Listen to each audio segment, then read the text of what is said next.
How's it going, folks? My name is Matthew, aka EZBOT, and today we're going to be playing around with the Dirty Wave M8 Tracker. This is a favorite of mine, one of my favorite machines, and I've taken some time away from it recently because I was playing with it so much, so often, and writing a lot of music on it. In fact, completing a lot of tracks, which is something unusual for me often, because a lot of times I just write music to go perform, and then to me that's kind of its purpose, is to like go out and play shows with it, and then the music doesn't really have to go anywhere after that. If I did my performance, then that was it, and also sharing it on YouTube. But the M8 Tracker has really lent itself to completing songs for me. Like, I have these songs in there that I can play at shows and repeat the exact same performance, or iterate on those performances, make duplicates of those tracks, perform them in different ways, or maybe add other instruments, like I was adding the small modular skiff that you may have seen on the channel the last couple of weeks. And it's just a really great device. So, like I said, I took a little bit of time away, and I want to jump back into it and just kind of talk about the machine and my feelings about this machine and why I like it so much and why I recommend it so strongly. And I do recommend it very strongly. In fact, I'll happily admit that almost every time, not every single time, but many of the times, I've owned the M8 Tracker since it was first released. At the very beginning of its release, I bought one.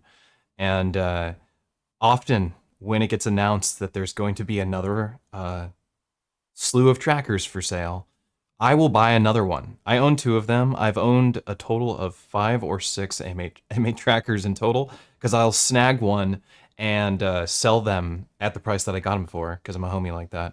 Sell them to friends of mine locally here in Seattle, just because I think they're not paying attention, and maybe they just don't know how good of a machine it is. So I'll pick one up and then sling them to one of my friends, and it never gets resold. So I really do believe it's one of the best musical instruments you can buy right now. Dirty Wave is not paying me to say that. I just so strongly believe in this machine. I am also coming back from performing in Portland, and also dealing with the allergies that are happening for the summer. Coming back from performing in Portland, and I was playing a modular on the Spot event, and you had to have some modular. And so I was like, well, what am I going to do? I don't use my modular that much for live performance. I usually use it just for sampling and getting some really cool, unique sounds, because I think it's one of the best formats for kind of like going with the pedal board experience, but with patch cables instead of pedal boards. So generating sounds and then just manipulating effects processors, like beads and mimeophone, stuff like that. The stuff that I have in this little skiff right here. And I was like, oh, I got my M8 Tracker. I'll plug that into my skiff and see what happens. And it ended up being freaking awesome. And I was like, this is a great experience. My little modular skiff with my M8 Tracker is a great experience. It was also a good experience with my Electron, of course. There's a lot of similarities between Tracker workflow and the Electron workflow. But I guess what I was getting at is that I performed with my M8 at a modular on the Spot, which I think is a little uncommon for modular on the Spot to have M8 Tracker type tunes that are playing, music like this with a little modular synth alongside it. And it was great. It went over really well at the event, from what I understood from the people who spoke to me after I performed. So that was really cool, and it was just so good to take this device, so small, so easy to work on, and so fun to complete music. Recently, there was a homie of mine, his name is Levi, and he shared some tunes that they made on the M8 Tracker, and I was so incredibly surprised at the sound. Levi's here, what up? Fantastic. Levi's literally, maybe Levi can even give me some tips. Hopefully stick around, Levi, because I want to know what you did. Shared some tunes in this thing that we do on my Patreon called Soundcheck. It's this weekly meetup where we like share music and we talk music gear and we work through issues and stuff, musically related issues, hardware specifically. Sometimes it gets philosophical as well, but mostly it's about music production on hardware. And Levi shared this wonderful track. Sorry for calling you out, Levi, because it's just the truth. Shared this awesome track that they made using the M8 Tracker, and I was so certain that the chord progression of this dub techno track was a polysynth or something. A beautiful polysynth, like some analog polysynth, but it wasn't. It was in fact the 4-operator FM synth in the M8 Tracker, and which can be tough. So the M8 Tracker is a really fun machine, but it does have a few there's a few caveats to the music production side on the M8 tracker. Let me make it so y'all can see what's going on here. One of the things about the M8 tracker is that it doesn't have like what you would consider a true polysynth, and it also doesn't have what you would consider like a true arpeggiator, where you can build an arpeggiator in it that acts in the fashion of what I mean by true arpeggiator, because it is a true arpeggiator. That's the wrong thing to say. What I mean is it doesn't reset envelopes and filter envelopes naturally. You have to program that into a table to make that happen. But on its own, the effects commands don't do that. But also it doesn't have like a polysynth in it. It has a few synthesizers that can make chords, and they're paraphonic. So what that means, if you're not familiar with paraphonic, is that the notes in the chord will be there, which will make up the chord, the 1, 3, 5, 7, or whatever chord you're trying to make.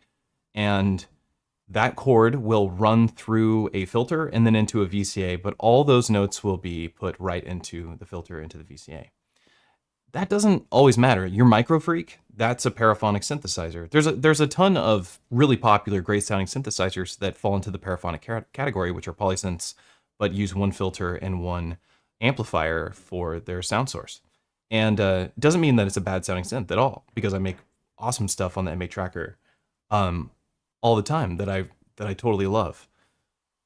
But what I'm getting at is pairing it with like a polysynth can be a really good time, which is what I did with this little skiff that I have on the table that I was talking about. So there's a couple little caveats you have to think about. Is like, is that important to you? If just getting a chord shape is important, then that's fine.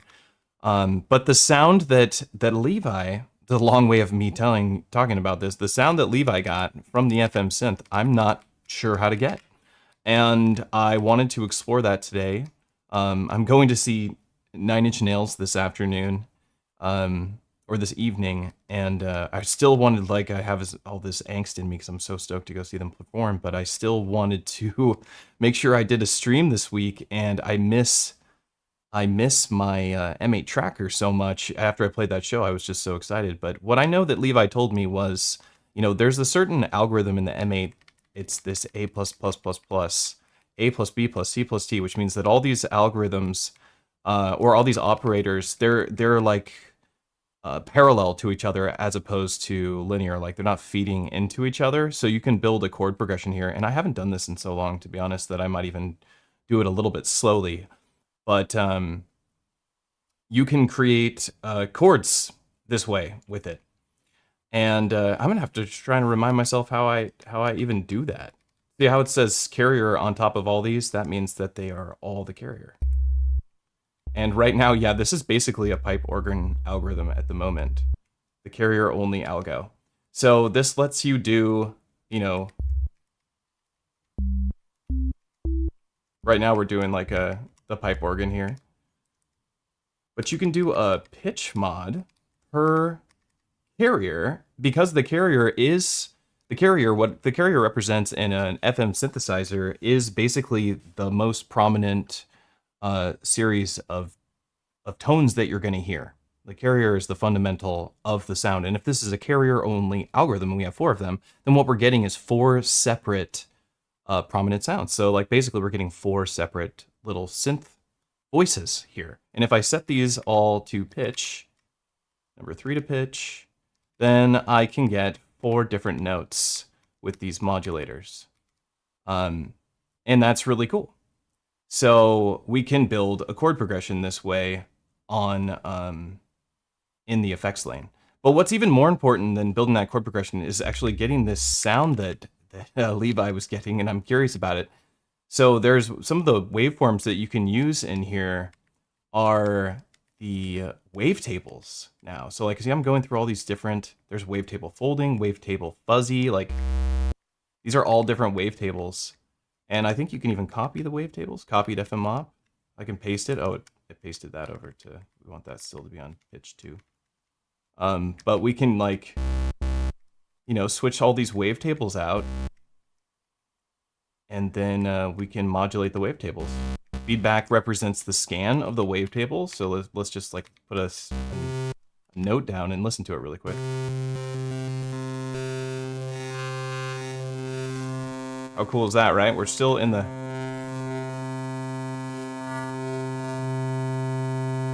We're scanning through 4 different wavetables. They're all playing the same note at the moment. Let me see if I can remember. Mod 3 is assigned to both C and D. Thank you. I almost missed that one. There we go.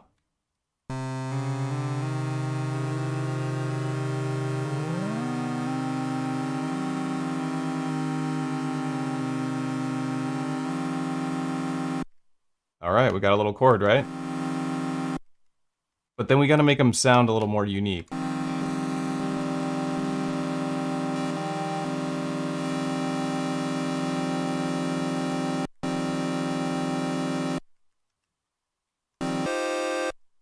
Having those higher pitch notes makes it a little easier for us to hear it. So check us out. We made a polysynth with an FM synthesizer made out of 4 different wavetables that we can modulate. These right now, these mods represent the pitch because that's what we assign to the mod. I could assign more things to the pitch. Like we could actually assign also, it's feedback, right? Feedback moves the wavetable. We could assign the feedback to this modulator and we can actually change the wavetable position and the pitch.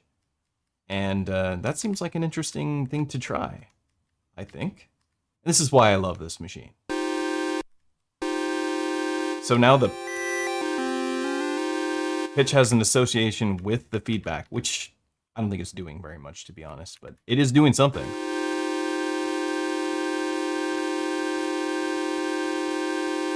Let's get rid of it. It's overriding my adjustments here, though, so... Let's make this this synth engine kind of like get some movement in it, and I think that's what really made it sound good when Levi was using it. I'm imagining the LFOs. So use Wavetable 13 on yours, but it was fun to try different ones. Okay, well, I mean Wavetable 13, that's cool, but I don't think that's really why it sounded so great. I think it sounded good because of what we were modulating, right? Because of what you're modulating. But if I use the modulator or pitch, then I can't really modulate this. I wonder if a table will let me do that. Current instrument. Yeah, we have, oh, it's still just the mod. So, well, don't set mod 1 to the first one. Oh, and then you can just adjust that wavetable. Oh, so you were just getting the triad. Okay, let's try this. Is that what you mean?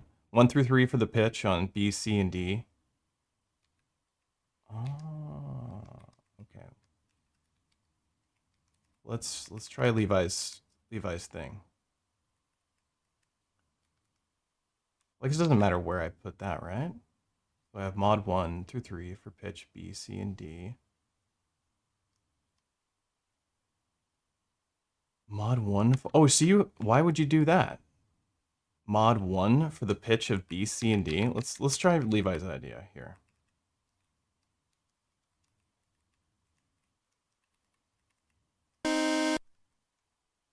Then you only get 1 note. Oh, mod 1 through 3. I'm an idiot. Let's do this.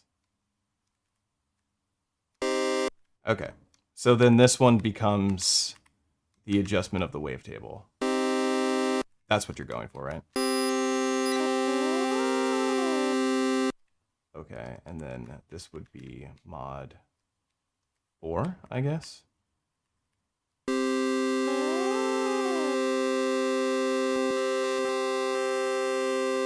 And then we just get our triad. Okay. And then 1 for feedback on all of them. 1 equals feedback on all of the second row. Okay.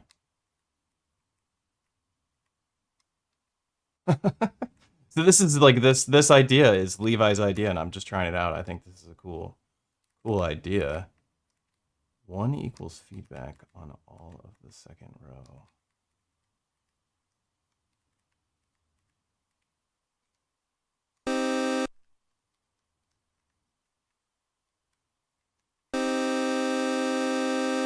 I'm not understanding what you mean by that one. I know that this is working. But I guess I should copy the same wavetable then. Let's try graphic. I guess I'm drinking. If I use the same wavetable and I scan the wavetable, will it scan all the same?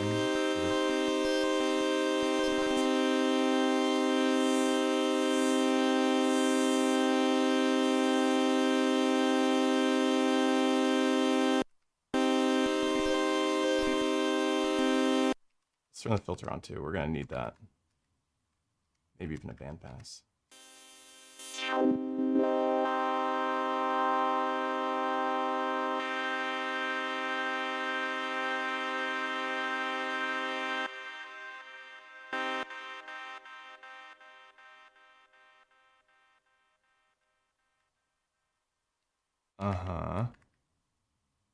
Yes. But I need to be able to control them. So I would want to put the feedback. Like I only have mod 4 that can do this. So I guess we put them all at mod 4. Is that what you're saying? That's what I want to do? That must be it. Yeah, that's it. I don't know why that took me so long to get my brain around that one. I guess that doesn't need to be there. That definitely worked. All right. Now we can kind of like, it just sent me a screenshot. Get out of town. Ooh, we can get some cool stuff doing this too. All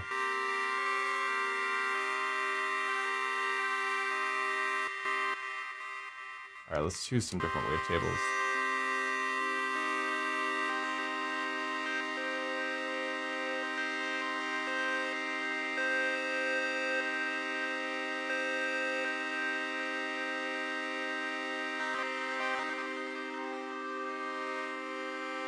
Just the sheer amount of exploration.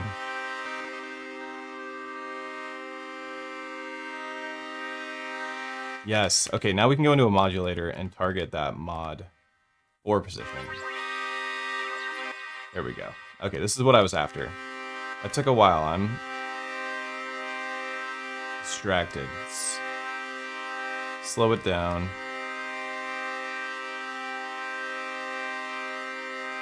Operator A ends up being the root for the chord. Okay.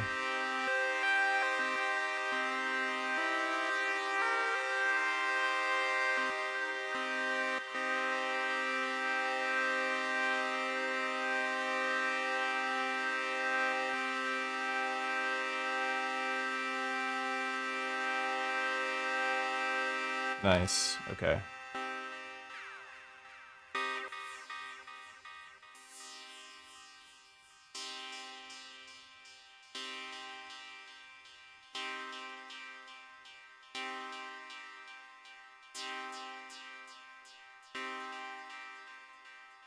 We're gonna have to play with this for a minute. There we go. So this is what I was after. I really wanted to make a dub chord. Turn this up.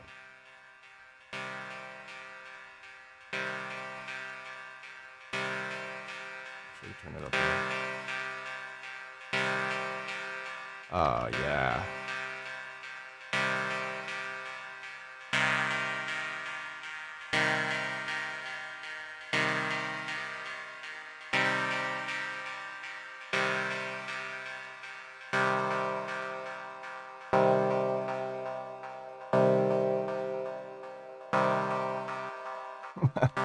Yes.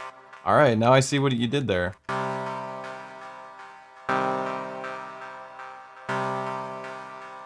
And you can actually program your chord right here. So like I could have left these modulators, this 037, I could actually take that out and we could go in and go into our instrument mods and go FM 1, 2, and 3.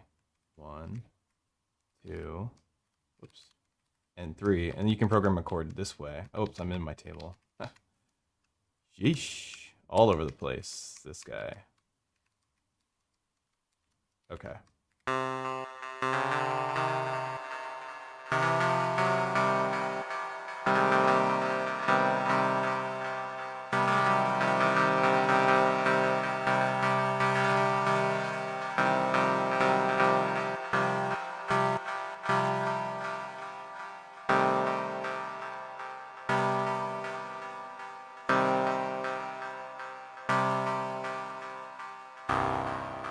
Oof.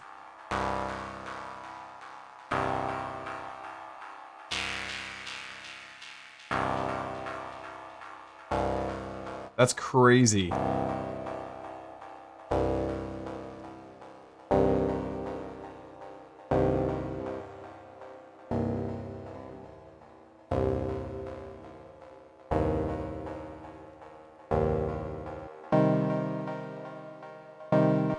Alright, let's get like a nice W kick drum going so that we have, you know, a little something to work with.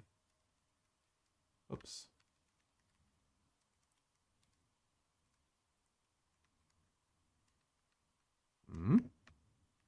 Megaton bomb. I like this one. Well, no, I like this one's really good for getting like dub kicks, I think. That sounds like it could do the trick.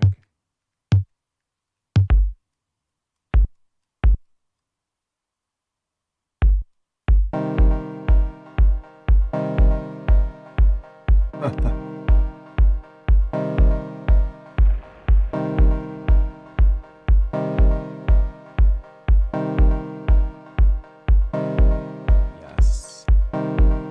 I'm feeling the W vibe.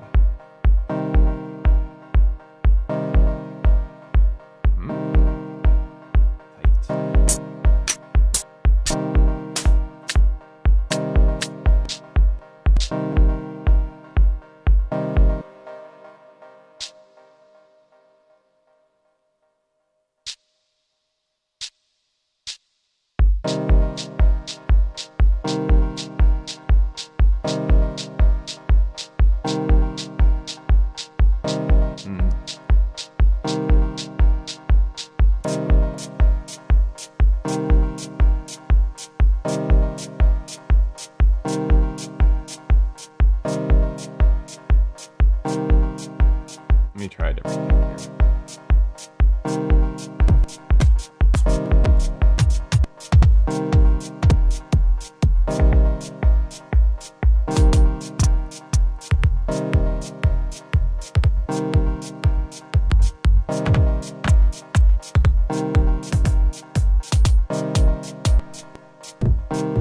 See, the thing is that I naturally gravitate towards these like really punchy kicks.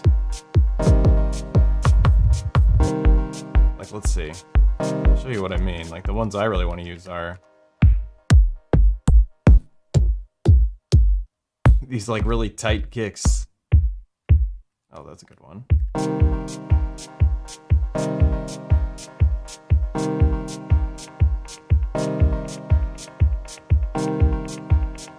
Wow, there's no low end in my delay at all. Kind of interesting.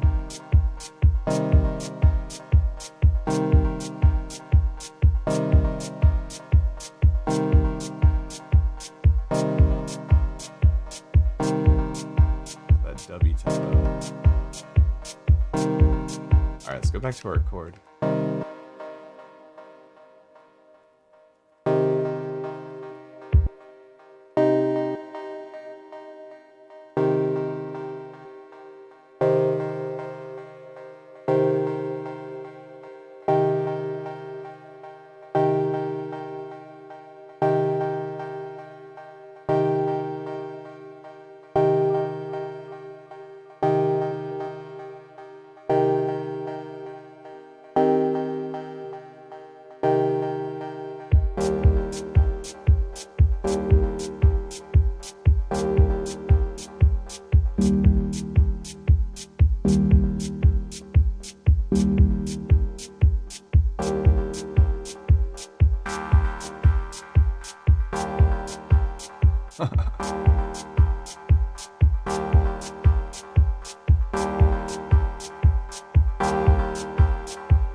I actually want to put it on 8.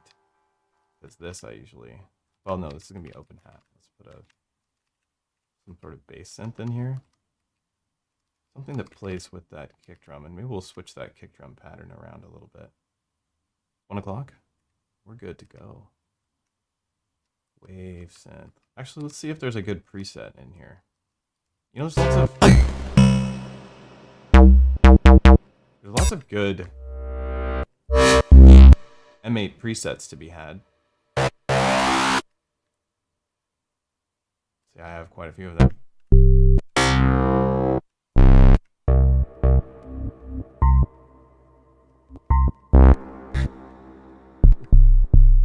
Ooh, that dark bass.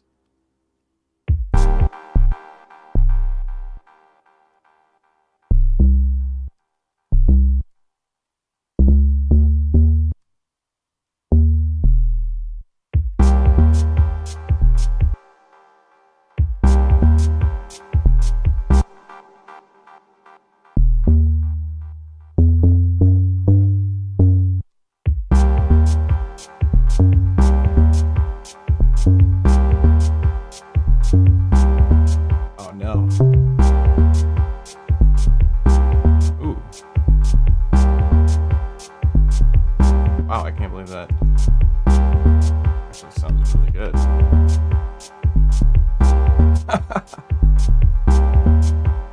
Sick. Let's take a look at this modulator and the dark bass. What do they got going on?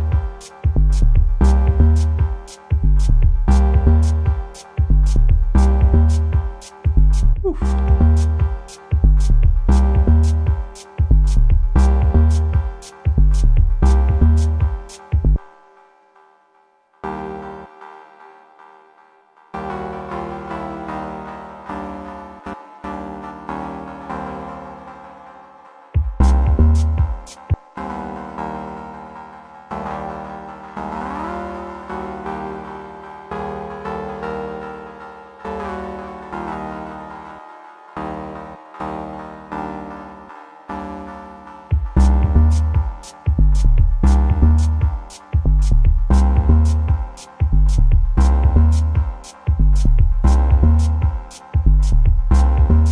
Might be a little loud.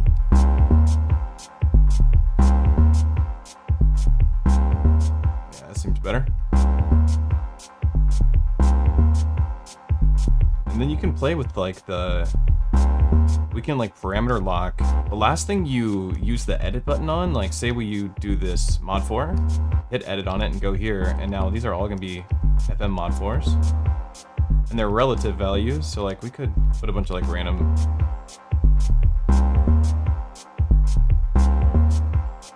you know, if the synth was, the note was playing long enough, we'd hear that.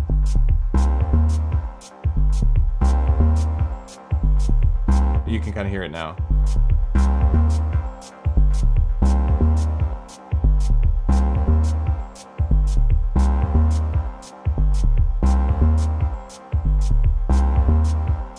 Let's try a low pass, because I'm just curious. That would sound better.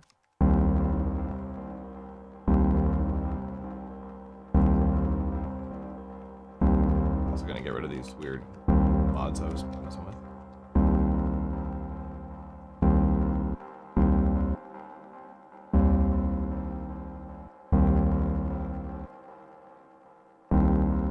Some sort of distortion happening there.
So much sound design in here. This little FM synth is just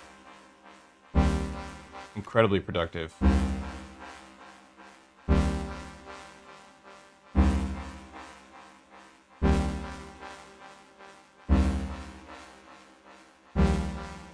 Ooh. That sounds super nice. Super.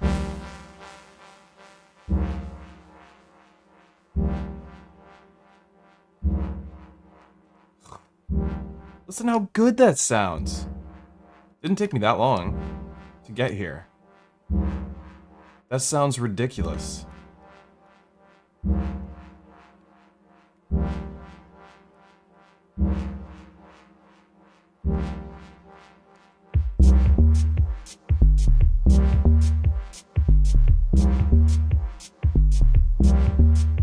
It's just one chord.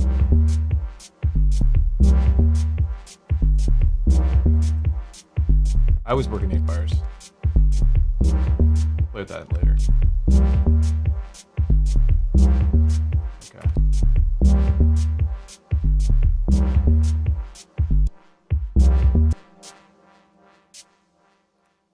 Have this play in reverse real quick. Let's see. Actually, that could kind of sound cool if we threw like a delay behind it. Send delay, let's see.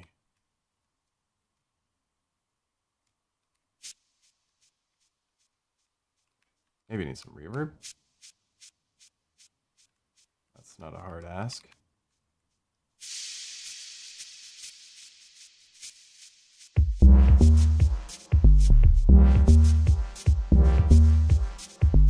Of course, I did that to every single one. Let's just multiply that and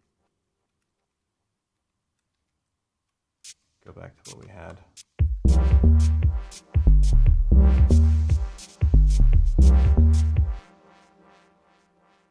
Maybe we move it to a different spot.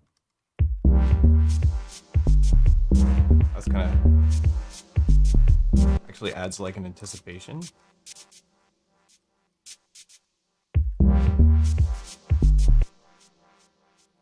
Maybe close this down. If we apply an envelope to this hi-hat, that could be pretty useful, I think.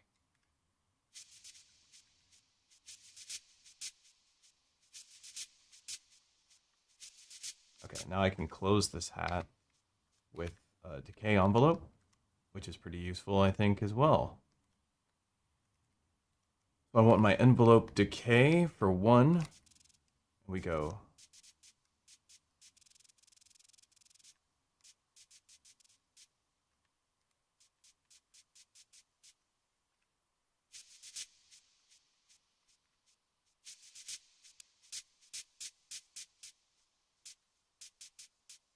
I want these to be really short.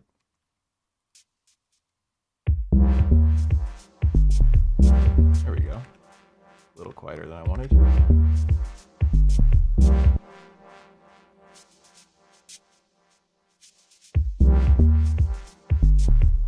Now we can kind of pepper this one in between these. Add a little variation. That might be too much peppering. Put it at the end.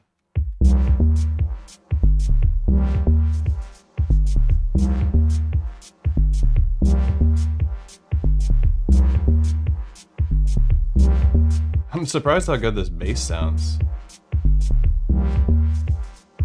Always ridiculous to me. Let's get a clap in here. And get a bunch of like small sounds maybe. Oop. Yes, we're flying. Do I want snares and claps? Flat.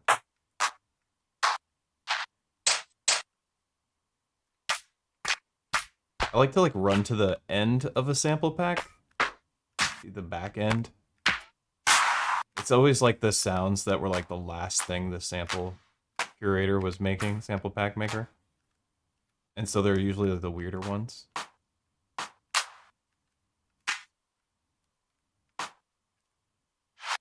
Oh, it's a reverse.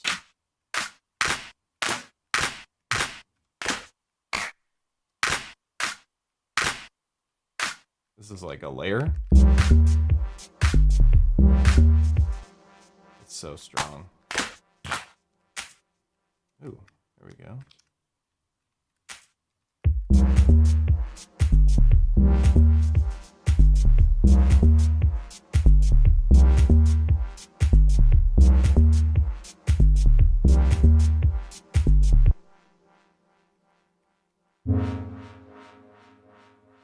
Oh my God.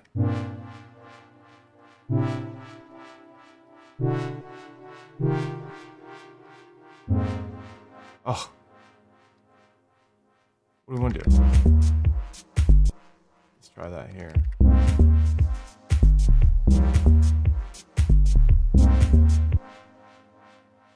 It's getting a little poppy. I always do this.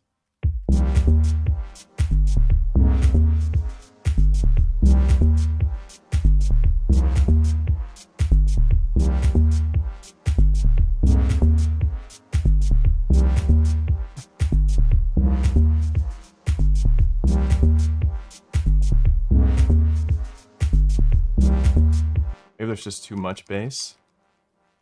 I don't know. I always make the tracks so poppy. Why can't I just chill?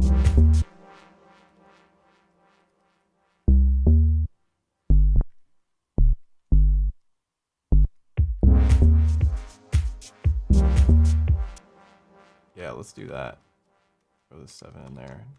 Just less notes.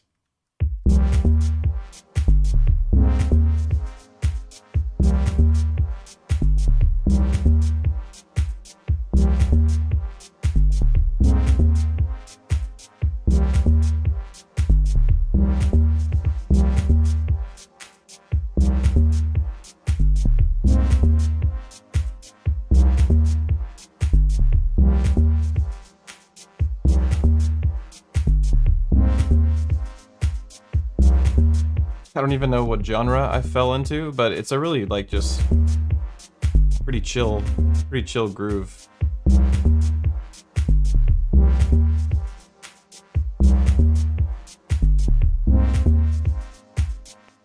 But yeah, you can program the chords here, or I could just leave it fixed in the synthesizer and then change it there.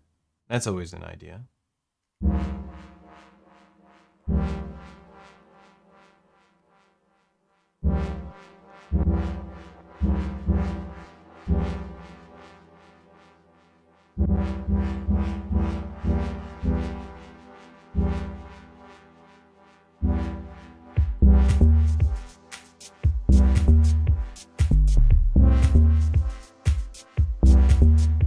Oh, now it sounds way more dubby, but we gotta change the bass line. But I definitely... Maybe that's why.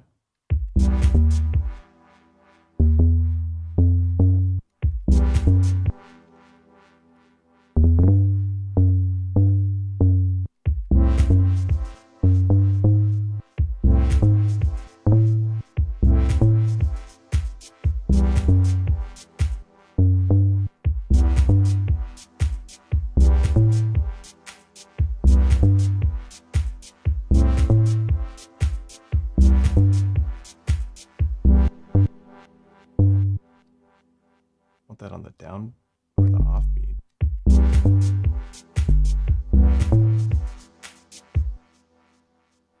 I like that idea.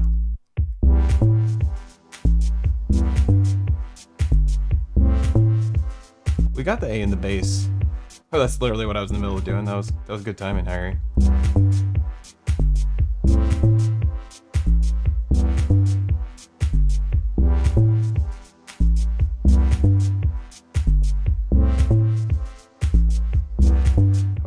So hard.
groove now.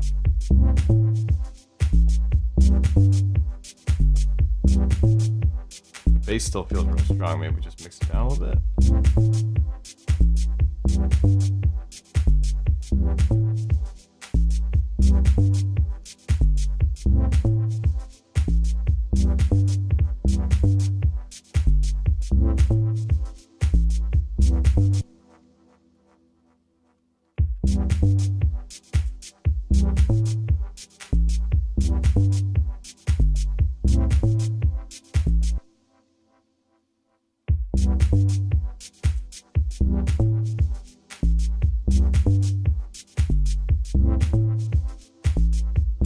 The wolf.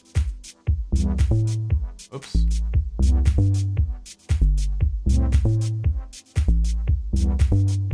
I'm just surprised that these chords sound this way, because you can't make this chord sound using the hypersynth, but you can make it in the FM synth for sure. Because the waveforms in the hypersynth, it's really just a bunch of sawtooths, right? And I think maybe it like goes from like saw to square. But there's some detune in it, which can make it sound a little bit crazy, but nothing like this. This is like actually letting you completely change the waveform, run through a wavetable, several different wavetables, which is pretty fantastic for this tiny little handheld device, which sounds off the chain. I think it needs like a little some bells, like little bells and dings and tings and stuff like that.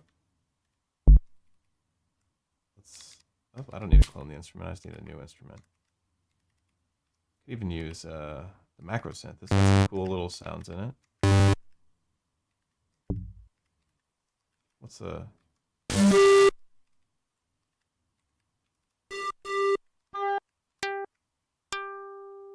I never play with the macro. The macro synths really that much, like taking advantage of these like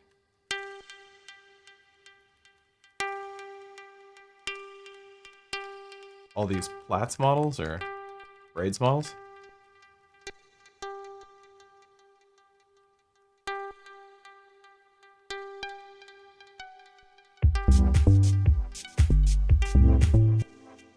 This is the kind of stuff that you can kind of just like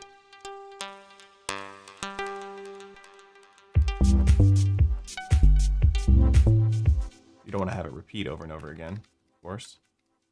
I'm just going to copy these out just to keep the sound there.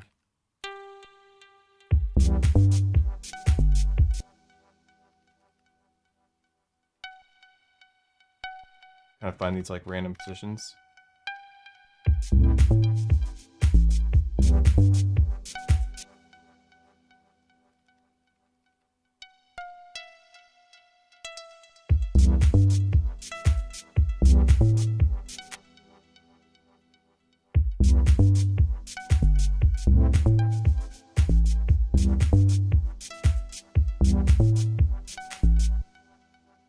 I like part of that.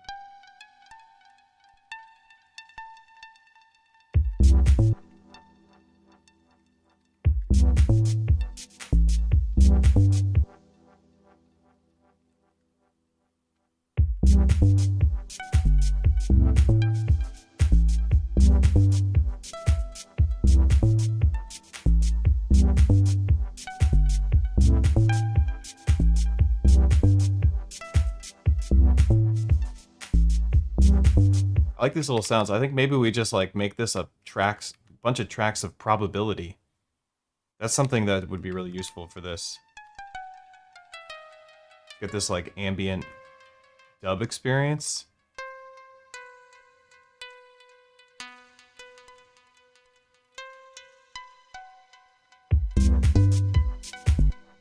Sounds like guitar harmonics.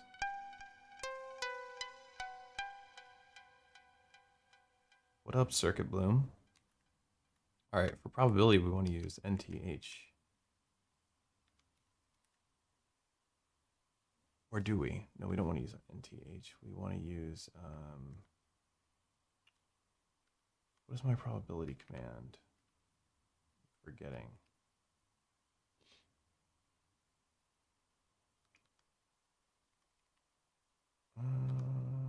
Also put some vibrato on that chord really quick. Hold on. I just realized that I really want vibrato on that. We can use a table for this. So if I change the table tick to 6, the table will move in 16th notes. So I can just kind of like lock something in. I could also just do it here. Like I don't have to change the table tick. I could change the table tick here with the table command, and set the tick to 6, and this side will move at that rate. And then I can kind of just like lock in vibrato.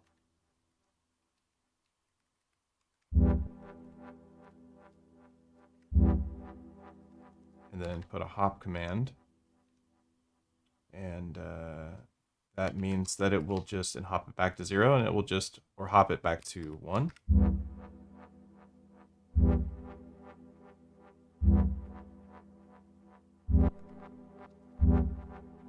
Yeah. This makes the vibrato start a step later, so it's not as useful. It's a little more useful, I think, if I just do the vibrato command here. Might be too much. And then put the hop command at 0 here, and then go to my instrument and change this to 6. So this is keeping the vibrato static in my instrument. If I want to speed up these tables, I can give them a faster tick rate. But now hop is just, or pitch vibrato is now just a part of this instrument. You can also do that with error. That's another cool command that kind of adds a bit of analog flavor, so to speak. So it'll just kind of be a little bit of a different sound every time. So this is kind of baked into my instrument now for this synth.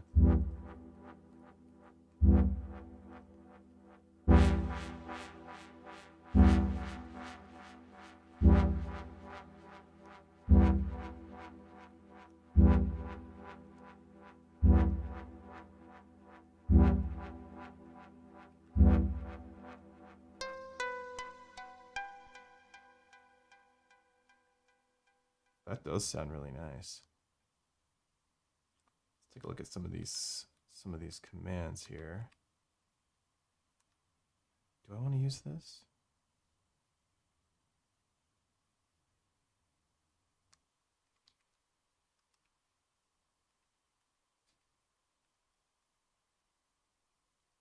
Yeah, this makes like classic Electron commands, like only on first time it goes through and not again. I don't think that's not the command I want to use.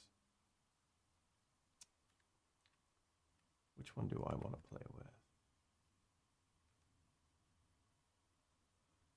No, I don't want to play with those.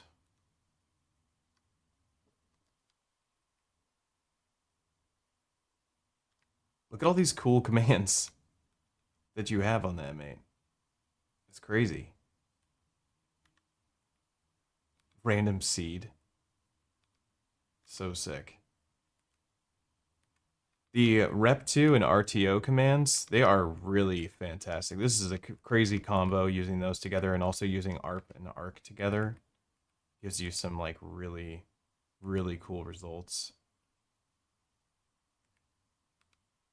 Randomize the value of the last effect. That could be pretty good. Vibrato Extreme. I don't think I've ever played with Vibrato Extreme, even though that's a pretty cool one. Yeah, NerdSec was working on a small tracker that is the NerdSec tracker with instruments built into it, just like this. I think that they still plan on coming out with that. I'm not really sure, but I thought so.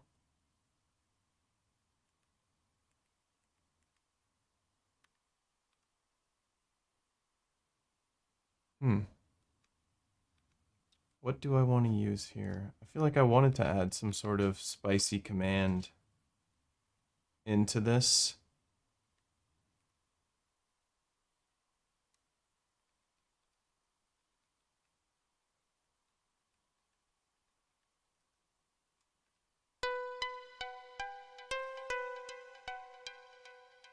I mean, this does the trick.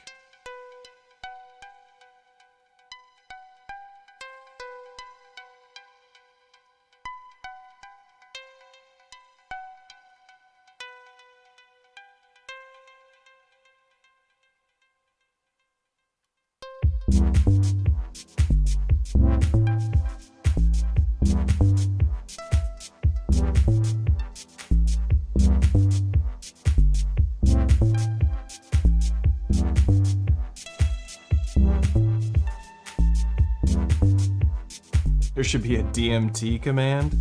I don't know about that one. Oh, this would sound like just a filter over it.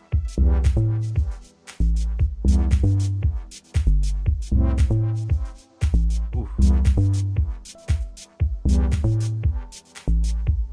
Oh, just like lightly in the background?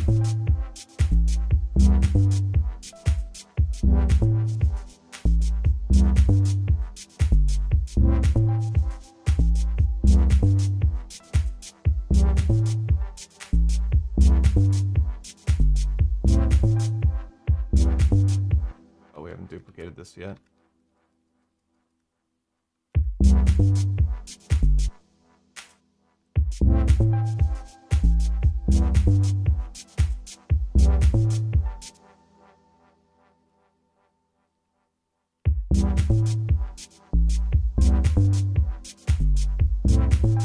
These are always just like easy turnaround spots that you can edit later, but just like removing a sound on that turnaround.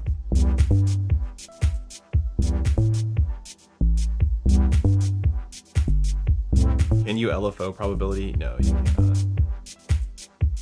You can't LFO the effects commands, you can LFO the instruments. I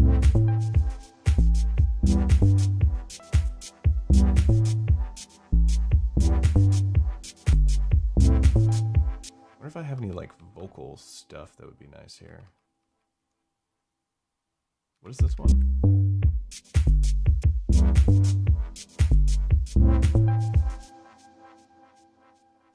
I feel like this really needs an LFO on a filter. It goes real slow.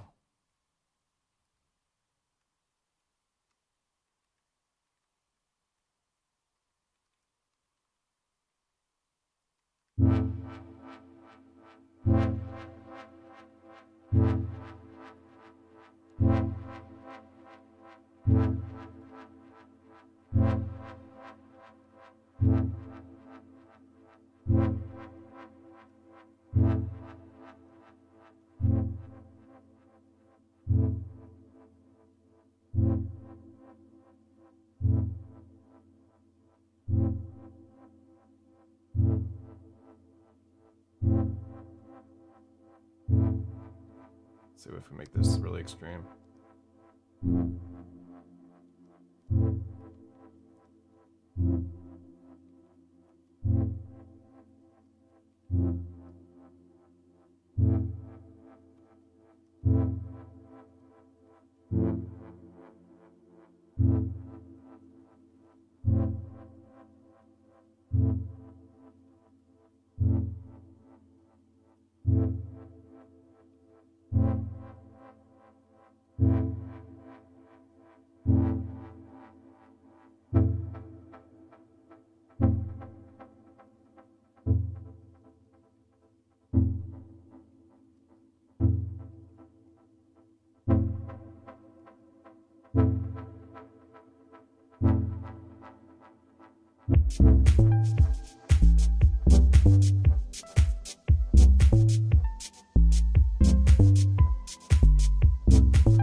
That's nice.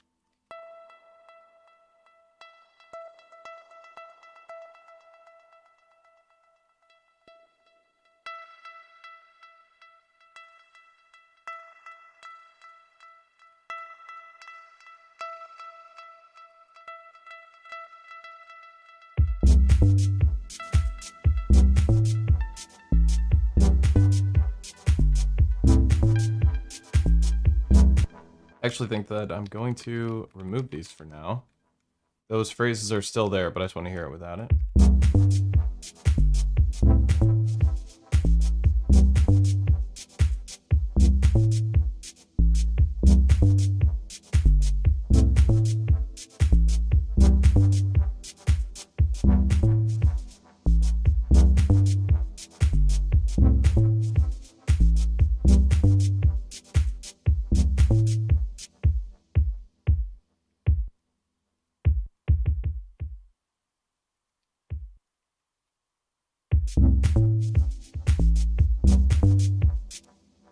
It's a nice one to have in there. Hey, come here.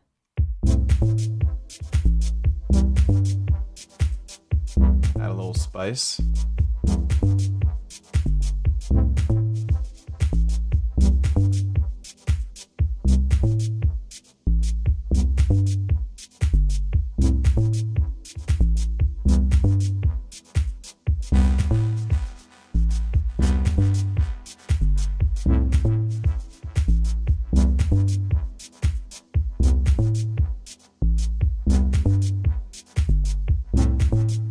That chorus sounds really nice on it.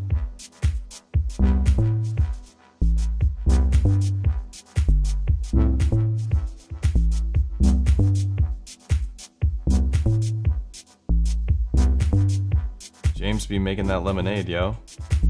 I don't think the chorus is appropriate, but it does sound good.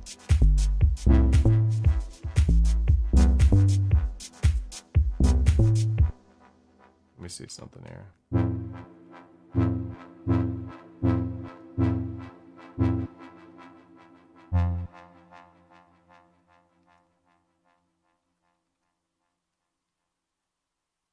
Let's get like a rhythm going.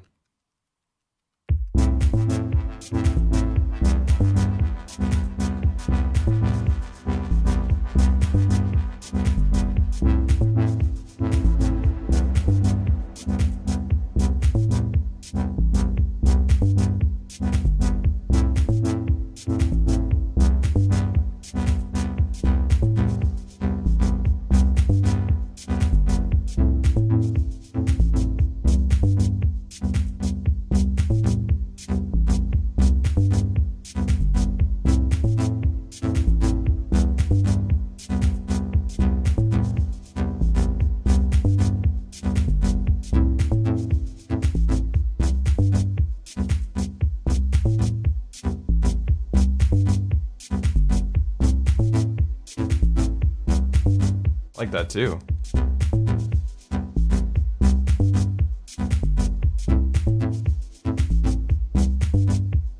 I really want to like build like an actual lead now, like that sings a bit. Like I want to have it sing a little melody, because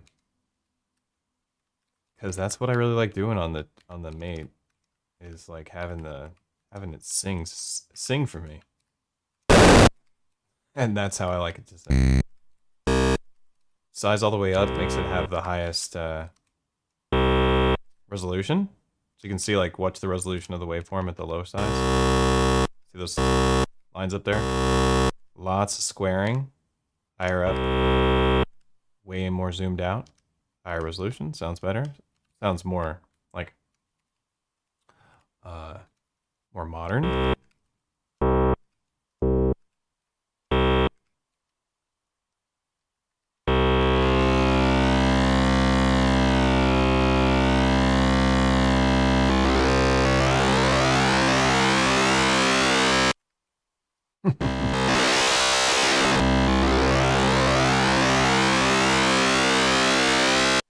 Incredible. Okay. Well, actually, I don't even want that on there.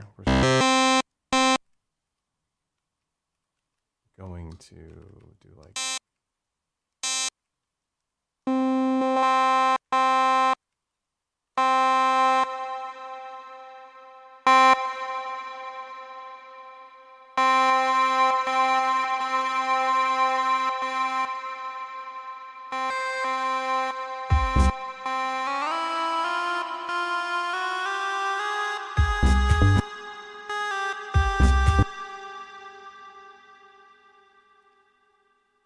I can mess with this one for a while. So I kind of want to steal the table from, what was it? What instrument was it? Instrument 1, right? Yeah, instrument 1. We can use that on this one. Steal the same table.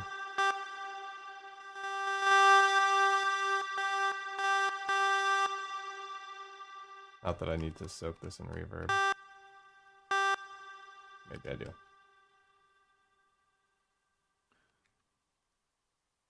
Let's go to its table.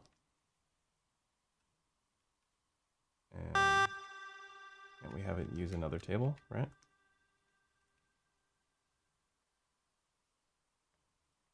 Play an additional table on the track. That could be useful.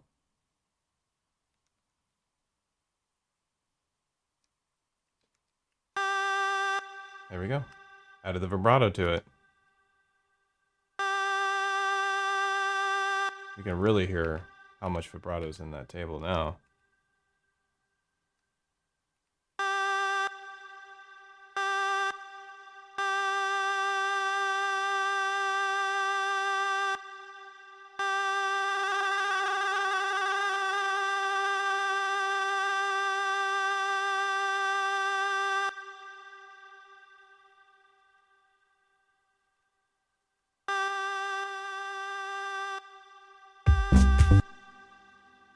We just hear this for a second.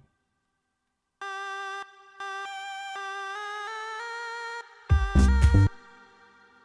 love doing this kind of stuff. Going into the video game realm.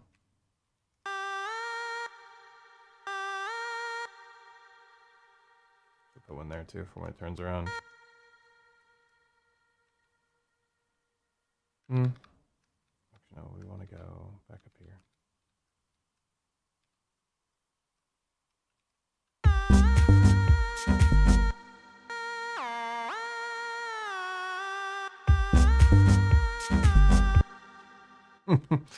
I mean, it's not the right sound for this track, but it is just so fun to add leads on this thing. And it's like, you would be surprised with this like Excel tracker workflow, how fluid it is to program leads. You can also do some cool stuff where you just take it and put in a rhythm, and then you can throw notes in it. You could throw the notes through a scale if you wanted. You can put in a random rhythm. This is going to sound insane.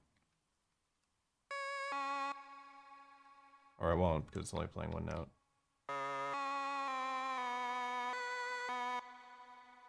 There's some notes. That sounds crazy. We're going to lose this, but I just wanted to explore there for a second, see if there was something in there I liked. I don't even want that in there, I don't think. I think maybe it like just during the turnaround.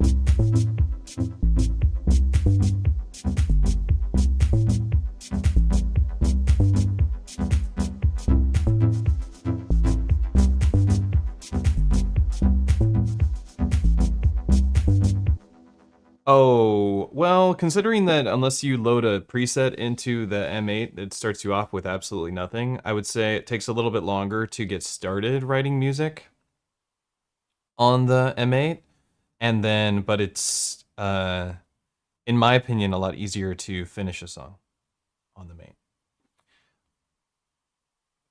Like, to have something you would consider like an actual song. We could save this really quick. You gotta give it a name first. We'll just call it, I don't know. almost dub.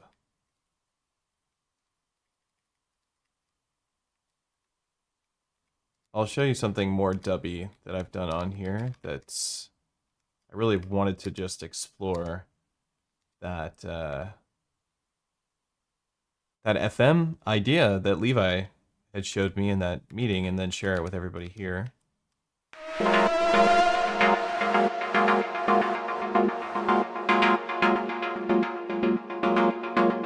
This is using hypersync.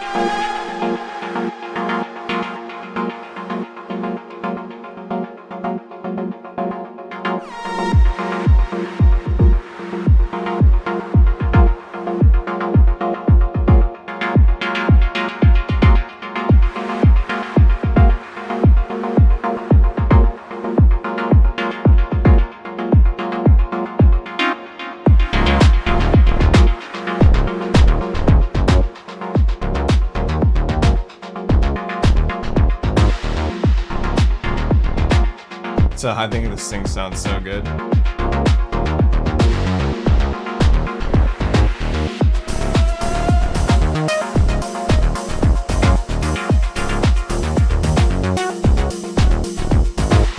This is a project I really do want to finish that I haven't, that I started. I have a bunch of like little projects in the Mate that I've started and not completed, but I have a lot that I have completed, which is really great.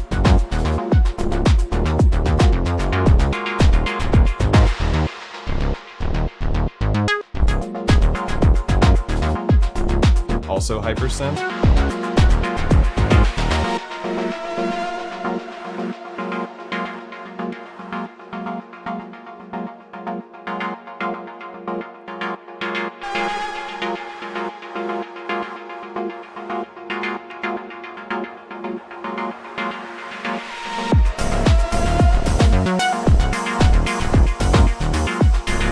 This song is actually very similar to the kind of like dubby stuff that I would write on a Dig Attack. The difference is that there's these moments in here with like the noise, which you can do in Dig Attack as well. It's just easier to do here because you have these commands, like you can put the RTO command in, the rep command and the RTO command, which essentially will tell it to move up in value, just to continue to move up in value, say like through a filter, through the filter cutoff. Just open the filter cutoff and you can say RTO end that repeat so that it's relatively just adjusting the filter cutoff until it gets to a very specific point that you decide from within your synthesizer. So like you'd be like, I want it to get to B3 of the color. I would have it RTO B3 after it says rep, after it says color. So if I put those three things in a row, it would repeat a value all the way up until B3, which is insane because I can't do that on any of the Electron boxes. The closest thing you can get to doing something like that is on the Octatrack using a slide trig, and it doesn't care about any of the other commands. Like, so anything you lock in the Octatrack is just going to slide them all, and it will do it very smooth, kind of like the rep RTO command, but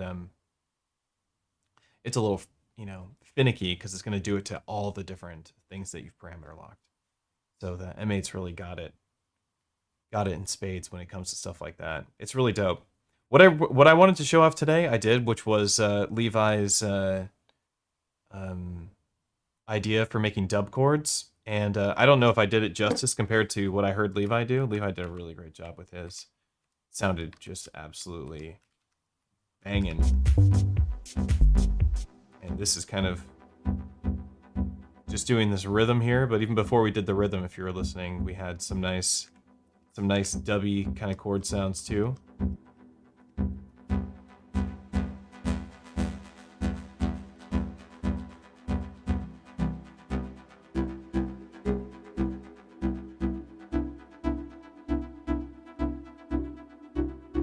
That's how cool that is.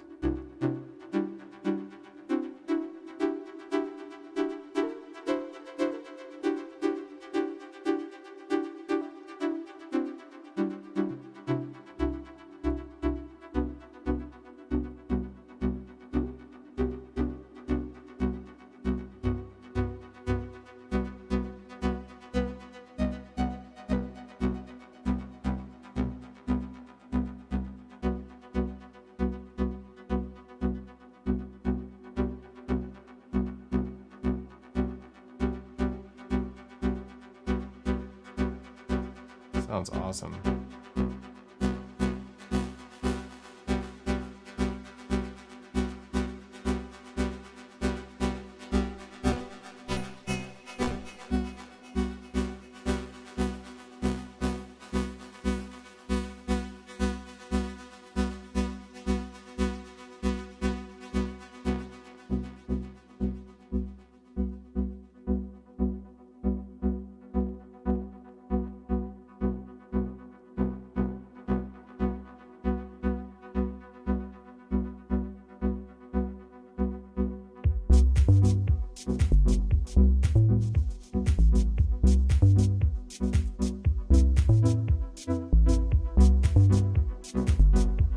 I don't know if I like it when it goes to that chord.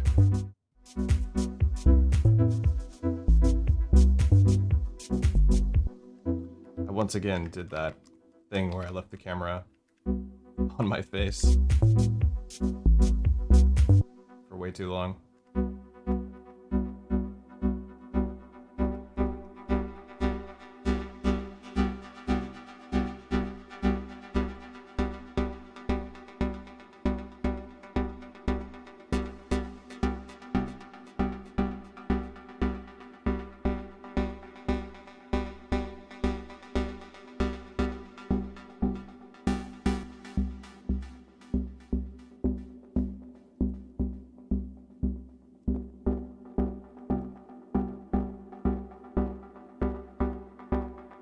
Not sure why that's clipping.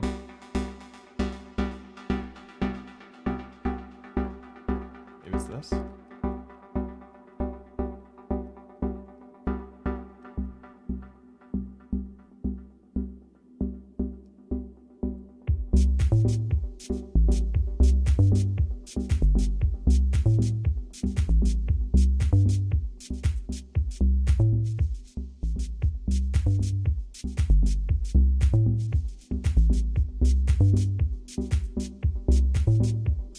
Maybe if we have the LFO go to the envelope depth.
Like that.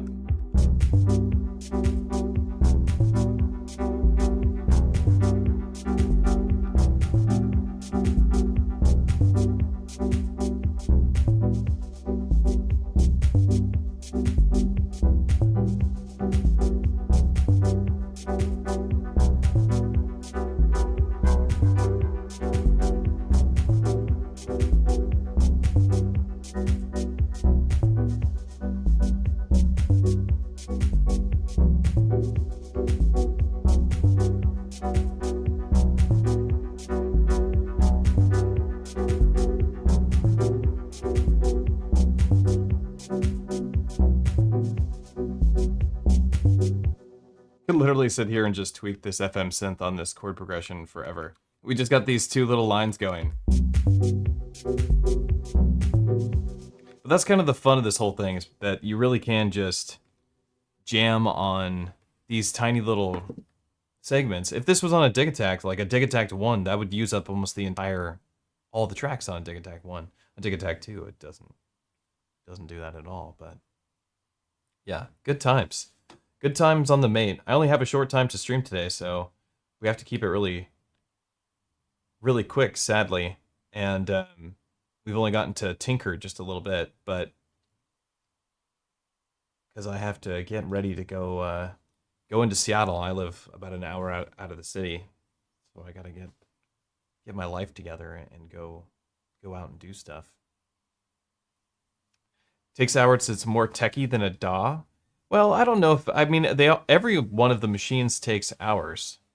And I don't think it's more techie than a DAW. I think it's much faster than a DAW. And it's only taking hours because I'm trying to do a very particular thing. If I wanted to just write some music on here really quick, you can easily program up chord progressions and do like sidechain and all sorts of cool stuff that would, you know, take a while in a DAW or the same amount of time in a DAW. But yeah, I mean, it's not for everybody. The spreadsheet workflow isn't everybody's thing. You know what I mean? That's for sure. It's definitely something I really like. Quite a bit.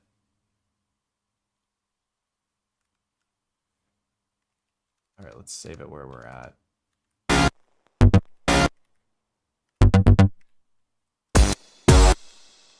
If there's anything on here I was working on.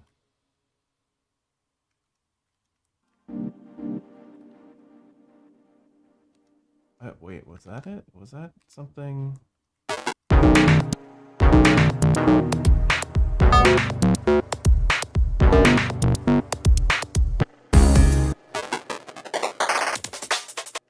See, what it's super good at, too, is making these, like, really quick whips of drum and bass.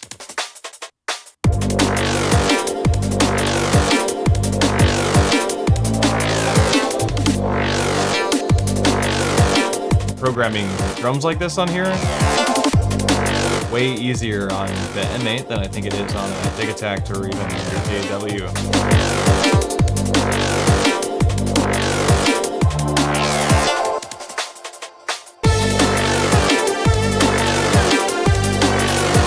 I really like this like high energy stuff a lot on this device.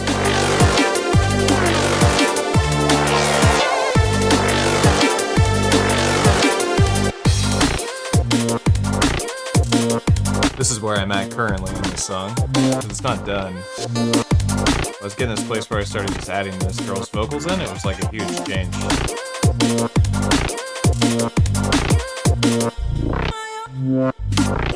Literally just dropping it into the bass line.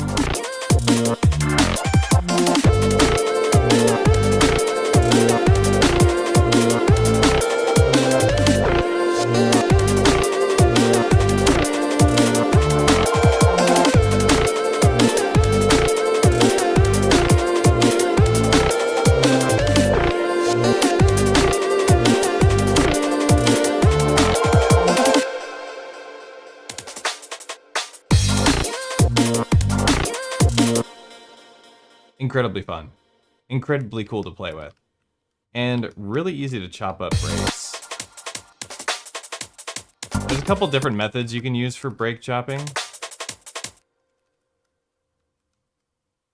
can go into the editor here. It's got a great little editor, and it's been upgraded recently for some cool stuff. And you can see I'm not even chopping up that much of it. It's just like an even chop across the quantized loop.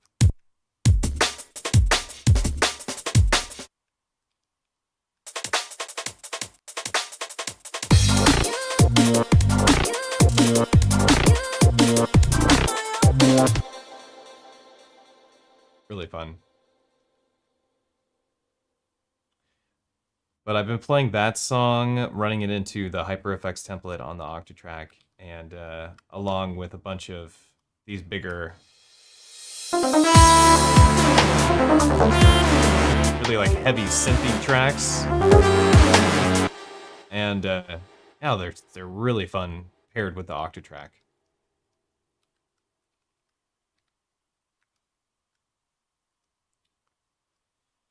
But yeah, so kind of a short stream for us today. We're just kind of just jamming a little bit, but I do like how these. Go back in here for a second.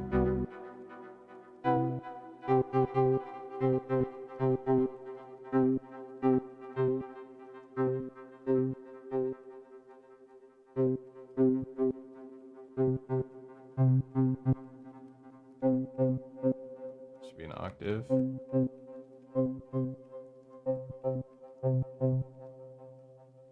if I can divide this too. Get a low note.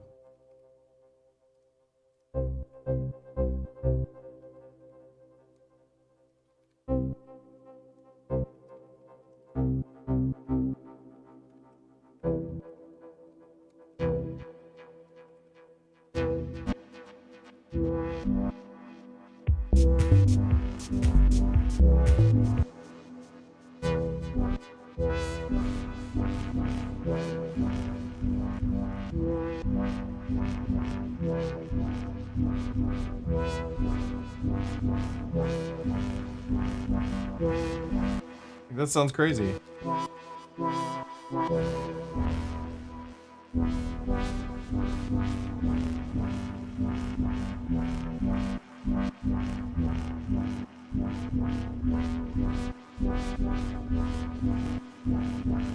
This LFO modulating all the wavetable positions is a little nuts.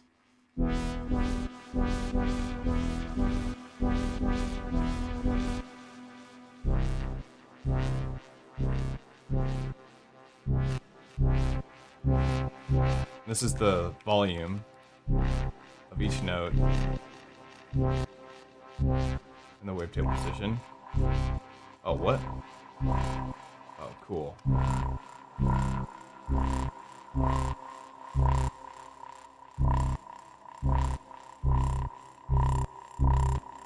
What?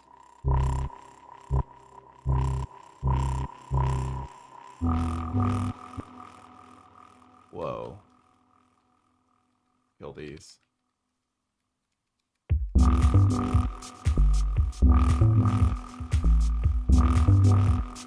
That sounds crazy.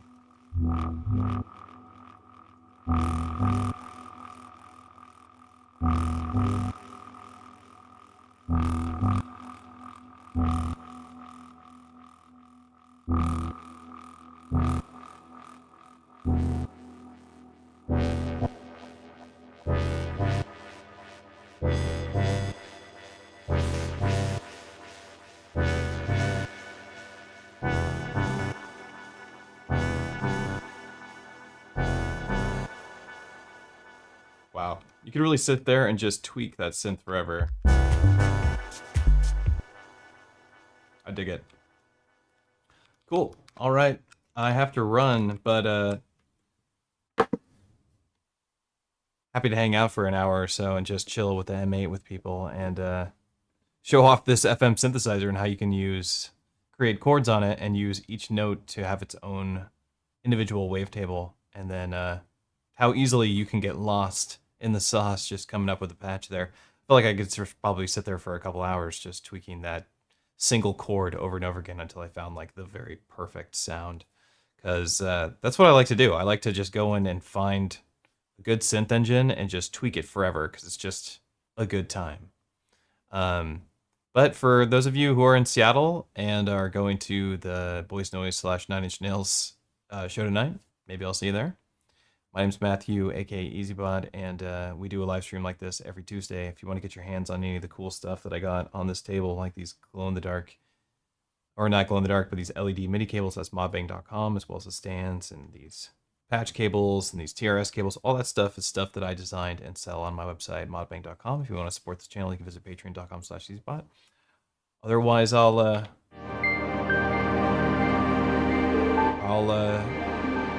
see y'all soon.